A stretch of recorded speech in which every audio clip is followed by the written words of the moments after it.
साथियों, दिल्ली पुलिस के एक विभाग की कुछ दिनों पहले ऑडिट हुई और उस ऑडिट के अंदर ये जानकारी मिली कि दिल्ली पुलिस के अंदर कथित तौर पे करीब 350 करोड़ का घोटाला हुआ है।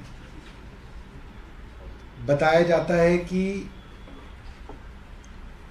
ये पैसा प्रोफेशनल सर्विसेज के नाम पे आवंटित किया गया था, बजट में प्रोविजन किया गया था कि इसके लिए प्रोफेशनल्स हायर कर सकते हैं, आप किसी चीज़ के सब्जेक्ट मैटर एक्सपर्ट्स को हायर कर सकते हैं। मगर इस पैसे को छोटे मोटे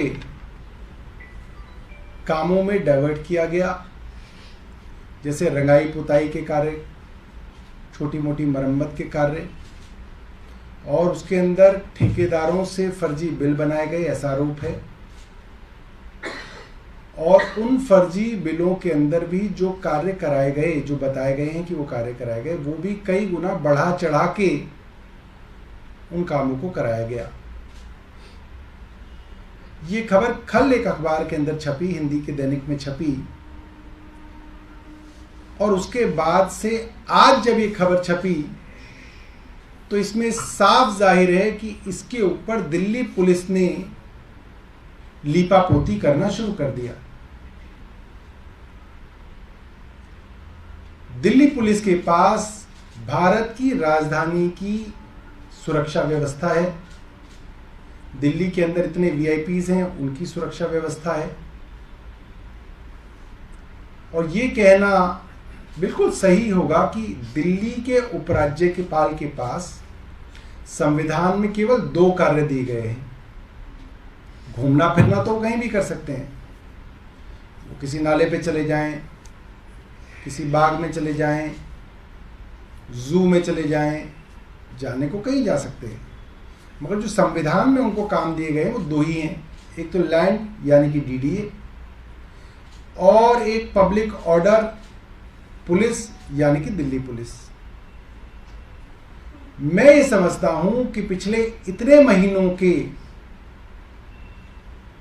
उनके कार्यकाल में, जो लगभग 1 साल होने को है, दिल्ली के अंदर करीब 250 पुलिस स्टेशन हैं। वो आज तक मुझे नहीं याद पड़ता कि वो किसी पुलिस स्टेशन में भी गए हों। एक एलजी के नाते अगर वो खुद ग्राउंड पे जाके देखने का शौक रखते हैं तो कम से कम वहां तो जाना चाहिए जो काम उनको मिला है। उनको तो रोज एक थाने में शाम को जाना चाहिए, देखना चाहिए कि पुलिस की क्या व्यवस्था है। कोई महिला अगर अपनी रिपोर्ट दर्ज कराने आती है तो पुलिस का उसके ऊपर साथ क्या बर्ताव है, ये तो देखना चाहिए। और एलजी साहब की नाक के नीचे 2022-23 फाइनेंशियल ईयर जो पूरा का पूरा एलजी साहब के नीचे लगभग आया है, क्योंकि मुझे याद है पिछले साल वो मई में आ गए थे और अब अप्रैल चल रहा है, तो उनकी नाक के नीचे इतना बड़ा घोटाला कैसे हो गया, ये मैं जानना चाहूंगा एलजी साहब से। एलजी साहब तो रोज किसी मामले में एक इतनी लंबी चिट्ठी लिखते हैं मुख्यमंत्री को, और उसमें दुनिया भर की नैतिकता की दुहाइयां देते हैं, दुनिया भर की शिक्षाएं मुख्यमंत्री जी को देते हैं। इस विषय में एलजी साहब का एक ट्वीट नहीं दिखा, एक कोई चिट्ठी नहीं दिखी, एक कोई उनका बयान नहीं दिखा। अरे कम से कम मीडिया में ही कुछ प्लांट कर देते, वो भी नहीं किया। इतनी चुप्पी, ऐसा क्या है जो एलजी साहब छुपा रहे हैं? उनको तो बताना चाहिए ये घोटाला कैसे हो गया उनके नाक के नीचे। और आज क्या हो रहा है? किसी भी देश के, किसी भी राज्य के अंदर अगर सबसे सुरक्षित, सबसे महफूज कोई जगह हो सकती है तो वो है न्यायालय, न्याय का मंदिर। आज दिल्ली के एक पॉश इलाके के अंदर जो हमारा साकेत डिस्ट्रिक्ट कोर्ट है, उसके अंदर एक महिला के ऊपर कई गोलियां चलाई गई कोर्ट के परिसर के अंदर। ये कैसे संभव हो सकता है? हाई कोर्ट के तो सख्त आदेश हैं कि बिना मेटल डिटेक्टर के अंदर जाए आपकी एंट्री नहीं हो सकती। वो बंदूक कैसे पहुंच गई परिसर के अंदर?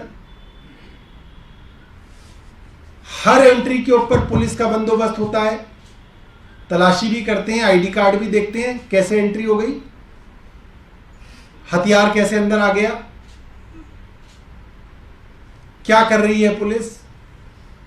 अभी 1-1.5 हफ्ते की बात है कि द्वारका के अंदर एक नामी वकील की हत्या कर दी गई। द्वारका के अंदर, द्वारका कोर्ट से आ रहे थे, क्या कर रहे हैं एलजी साहब? लगभग हर हफ्ते खबर छपती है कि दिल्ली के अंदर कोई बुजुर्ग दंपत्ति रहते थे, 70 साल के पति, उनकी 65 साल की पत्नी, निर्मम हत्या दिन दहाड़े हो रही है। रात में नहीं, दिन दहाड़े निर्मम हत्याएं हो रही हैं, लूटपाट हो रही है। अच्छी अच्छी पॉश कॉलोनियों के अंदर चलते फिरते महिलाओं की चेन स्नैचिंग हो रही है, मोबाइल स्नैचिंग हो रही है, अपने घर के बाहर गाड़ी खड़ी करी, गाड़ी चोरी हो रही है। अब तो सीसीटीवी कैमरा के सामने भी चोरी होती है तो भी पुलिस नहीं ढूंढ पाती उनको। वीडियो दिख जाता है, आदमी ला के दे देता है कि साहब ये आदमी है, इसकी फोटो दिख रही है, तस्वीर दिख रही है, ये चोरी करके गया, तो भी कुछ नहीं हो रहा है। कहां हैं एलजी साहब? क्या कर रहे हैं? दिल्ली जल बोर्ड के तो सीवर ट्रीटमेंट प्लांट में पहुंच जाते हैं, वाटर ट्रीटमेंट प्लांट में पहुंच जाते हैं, कहते हैं ये दिखाओ, ये दिखाओ। इरिगेशन फ्लड के अंदर पैसा हम दे रहे हैं, उसका काम हो रहा है, उसके अंदर पहुंच जाते हैं कि ये वहां खड़े होकर फोटो खिंचा रहे हैं। भैया थाने में भी तो फोटो खिंचाओ। उस साकेत कोर्ट परिसर में भी तो एलजी साहब को फोटो खिंचानी है जहां पे महिला के ऊपर हमला हो गया, द्वारका में वकील की हत्या हो गई, वहां पे उसके घर पे जाके एलजी साहब का फोटो खिंचाएंगे। ये तो इनका काम है। एक महिला की नए साल के अंदर इस तरीके से निर्मम हत्या की गई कि उसको निर्वस्त्र, उसकी जो लाश है उसको 22 किलोमीटर तक घसीटा गया रोड पे। एलजी साहब वहां तो नहीं गए उस दुर्घटना स्थल पे, वहां भी तो फोटो खिंचाते, वहां भी तो पत्रकारों को ले जाते। भाई जिम्मेवारी तो मानिए आप अपनी। आप घूम रहे हैं नाले नाले। यह दिल्ली की हालत इतनी खराब हो रखी है। हम एलजी साहब से जानना चाहेंगे कि आपने इसमें क्या किया। हम केंद्र सरकार से जानना चाहेंगे ये कैसे संभव है कि दिल्ली पुलिस के अंदर ही घोटाला हुआ। दिल्ली पुलिस के बड़े बड़े अफसरों ने 350 करोड़ का घोटाला कर दिया और दिल्ली पुलिस ही उसकी जांच करेगी। ऐसा कैसे हो सकता है भाई? ये तो कभी सुना ही नहीं। जिन्होंने घोटाला किया, जिस संस्थान में घोटाला हुआ, वही संस्थान उसकी जांच कर रहा है और एलजी साहब चुप बैठे हैं। सीबीआई कहां है? ईडी कहां है? अभी तक तो चिट्ठी लिख देते थे एलजी साहब कि जो ये मामला सीबीआई को दिया जाता है। अब तक तो मीडिया के अंदर खबर आ जानी चाहिए थी कि ईडी जो है एलजी साहब से बातचीत करेगी, पूछताछ करेगी। क्यों नहीं कर रही ईडी पूछताछ? 350 करोड़ का घोटाला नकली फर्जी बिलों के नाम पे दिल्ली के सबसे बड़े, जो कह सकते हैं कि सुरक्षा एजेंसी जो है, पूरे देश की सबसे बड़ी सुरक्षा एजेंसी है, उसमें हुआ है। तो अब तक ईडीआई सीबी को जो है सिफारिश क्यों नहीं की एलजी साहब ने? किस चीज का एलजी साहब, क्या चीज एलजी साहब बचाना चाहते हैं, किसको बचाना चाहते हैं, क्या चीज छुपाना चाहते हैं? तो उनको स्पष्ट करना चाहिए दिल्ली वालों के सामने। एलजी साहब तो बिल्कुल चुप बैठे हुए हैं। ये ऐसे नहीं चलेगा। एलजी साहब आप अपनी जिम्मेदारी लीजिए। You are answerable, you are accountable. आप बताइए कि आपने इसमें अब तक क्या किया। 24 घंटे से ज्यादा हो गया, अखबार में खबर छपे हुए, कोई उनकी तरफ नहीं है। हम इसकी मांग करते हैं कि एलजी साहब इसके ऊपर अपनी स्थिति साफ करें और इसको एक इंडिपेंडेंट एजेंसी से इसकी जांच कराई जाए और एलजी साहब दिल्ली वालों को बताएं कि दिल्ली की कानून व्यवस्था जो बिगड़ रही है उसको सुधारने के लिए एलजी साहब ने पिछले 1 साल में क्या किया और आगे उनका क्या प्लान है, वो दिल्ली वालों को बताएं। बहुत बहुत धन्यवाद। दिल्ली के मुख्यमंत्री कह रहे हैं कि आपको ऐसे पद पर रहने की जरूरत नहीं है, अगर आप नहीं संभाल सकते हैं तो क्या सरकार या आम आदमी पार्टी एलजी के इस्तीफे की भी मांग करती है इस पूरे मुद्दे पर? एलजी साहब ने अब तक कोई ऐसा काम नहीं किया जिससे ये कहा जा सके कि कानून व्यवस्था के अंदर उन्होंने कुछ भी जो है बेहतर किया है। कुल मिला के दिल्ली की कानून व्यवस्था खराब हो रही है, लगातार खराब हो रही है। उनको नैतिक आधार पे इसकी जिम्मेवारी लेनी चाहिए। इस्तीफा सिर्फ मेरे मांगने से अगर वो दे देते तो बात और है, मगर उनको इसकी नैतिक जिम्मेदारी तो लेनी चाहिए। अब वो इस्तीफा देना चाहें, नैतिकता की बातें तो बहुत बड़ी बड़ी लिखते हैं पत्रों में, तो देखा जाएगा कि वो क्या करना चाहते हैं।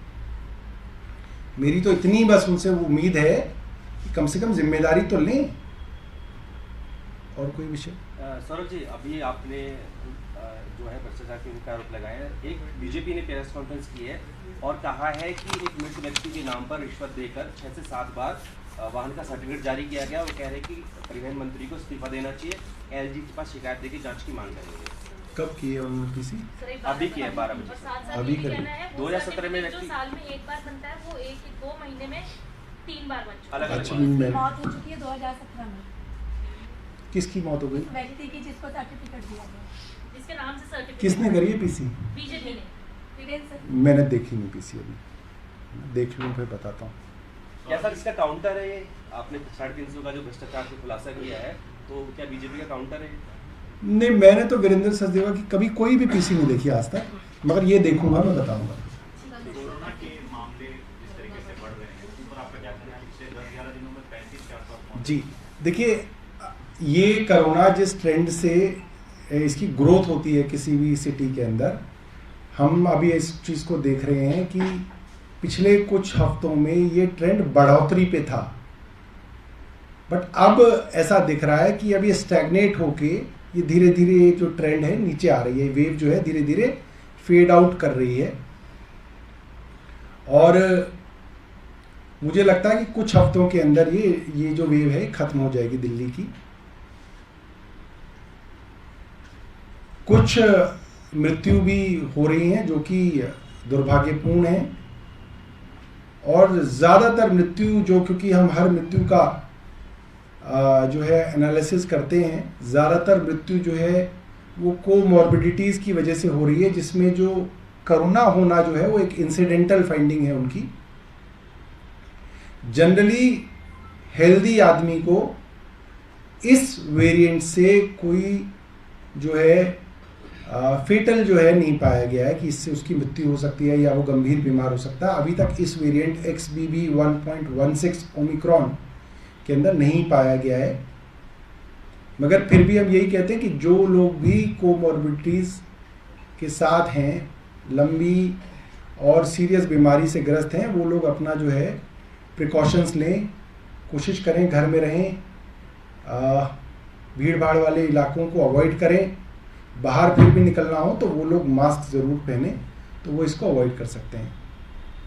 अस्पतालों के अंदर ऑक्सीजन की, ICU बेड्स की, वेंटिलेटर बेड्स की और कोरोना बेड्स की उपलब्धता जो है पूरी है। करीब 97% बेड जो है वो अवेलेबल हैं। तो सरकार की तरफ से जो है हॉस्पिटलाइजेशन में कोई दिक्कत नहीं आएगी, उसकी तैयारियां हमारी हैं और मुझे नहीं लगता कि उसकी ज़रूरत भी पड़ेगी।